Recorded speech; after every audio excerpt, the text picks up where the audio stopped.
RBI ने यह भी कहा है कि निर्धारित समय में बैंक को इसकी सूचना देने पर ग्राहक के खाते से धोखाधड़ी कर निकाली गई रकम 10 दिन के अंदर में वापस भी आ सकती है। दुनिया जितनी तेज़ी से डिजिटल हो रही है उतनी ही तेज़ी से ऑनलाइन फ्रॉड भी बढ़ रहे हैं। इस डिजिटल के समय में हर तरफ से लोगों को किसी न किसी रूप में ऑनलाइन फ्रॉड कर रहे हैं। सबसे ज़्यादा बैंकिंग ठगी के मामले सामने आ रहे हैं। इस कोरोना काल में ऑनलाइन ठगी बहुत ही तेज़ गति से बढ़ रही है। हैकर्स किसी न किसी तरह से टारगेट का सारी जानकारी, सारी इन्फॉर्मेशन निकाल लेते हैं और उसी जानकारी और उसी इन्फॉर्मेशन के जरिए उनके बैंक अकाउंट से, खातों से पैसे उड़ा ले जाते हैं। बैंक और आरबीआई लगातार अपने ग्राहकों को सतर्क करते रहते हैं। अपने बैंक अकाउंट संबंधित किसी भी तरह के जानकारी किसी अनजान आदमी को, किसी दूसरे आदमी को नहीं बताने की सलाह दी जाती है। साथ में और ओटीपी तो किसी अनजान आदमी या दूसरे आदमी को बिल्कुल भी नहीं शेयर करने की सलाह दी जाती है। साथ ही बैंक लोगों को किसी भी तरह के ऑनलाइन ठगी होने पर तुरंत बैंक को इसकी सूचना देने की सलाह देती है। किसी भी तरह के ऑनलाइन ठगी होने पर आप तुरंत यदि बैंक को इसकी सूचना देते हैं तो आप अपने नुकसान को कम करते हैं। आइए जानते हैं इसके बारे में। किसी भी तरह के ऑनलाइन ठगी होने पर यदि आप बैंक को इसकी सूचना देते हैं तो आप किस प्रकार से अपने खोए हुए अमाउंट को, खोए हुए रुपयों को प्राप्त कर सकते हैं या अपने हुए नुकसान को कमा सकते हैं। अब आप लोगों के मन में यह सवाल उठ रहा होगा कि यदि आपके साथ इस प्रकार का ट्रांजैक्शन हुआ है या इस प्रकार से ऑनलाइन ठगी हुआ है तो पैसे कैसे वापस मिलेगा। साथ ही बैंक खातों से पैसा निकाल लिए जाने के बाद किस प्रकार से बैंक हमें पैसा वापस देगी।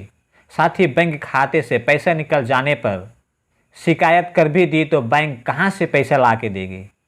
यदि आपसे इस प्रकार से ऑनलाइन ठगी होता है और आप तुरंत बैंक को इसकी जानकारी देते हैं या तुरंत आप बैंक में शिकायत देते हैं तो इसी के बारे में हम आगे चर्चा करेंगे।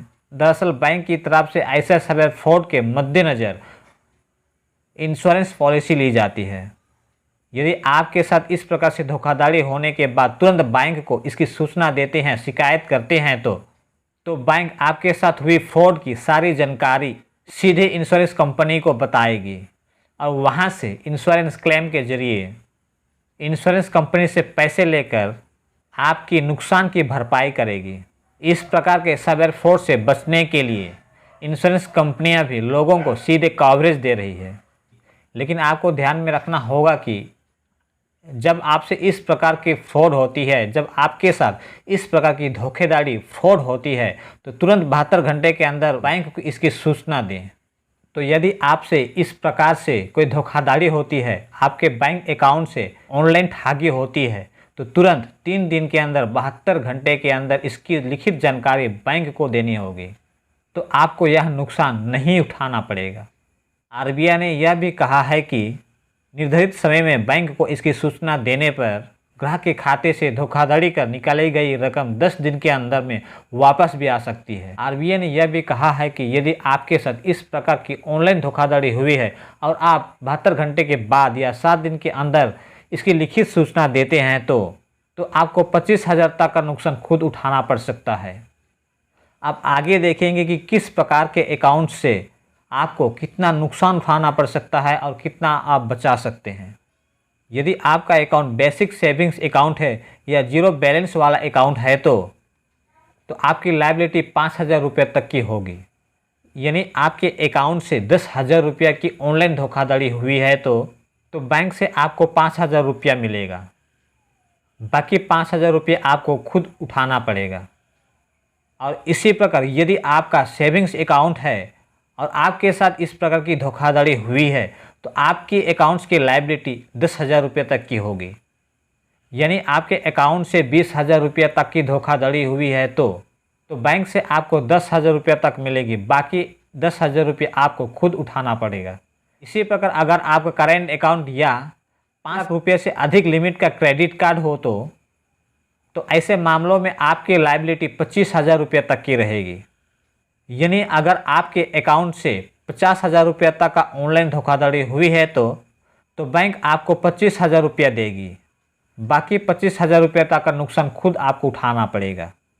तो दोस्तों, आपके साथ में इस प्रकार से कभी भी ऑनलाइन ठगी हुई है या आपके अकाउंट से पैसे उड़ा लिए गए हैं तो आप तुरंत 72 घंटे के अंदर ही बैंक को एक लिखित सूचना दे। बैंक कि आपके अकाउंट से जो भी अमाउंट हैकर्स उड़ा ले गए हैं, कम से कम आधा अमाउंट तो आपको मिल सकता है। अपने अकाउंट रिलेटेड इन्फॉर्मेशन किसी दूसरे आदमी से शेयर करने से बचे, ताकि हम इस प्रकार की धोखाधड़ी में ना फंसे। तो दोस्तों, आज के लिए इतना ही, फिर अगले वीडियो में आपसे मुलाकात होगी।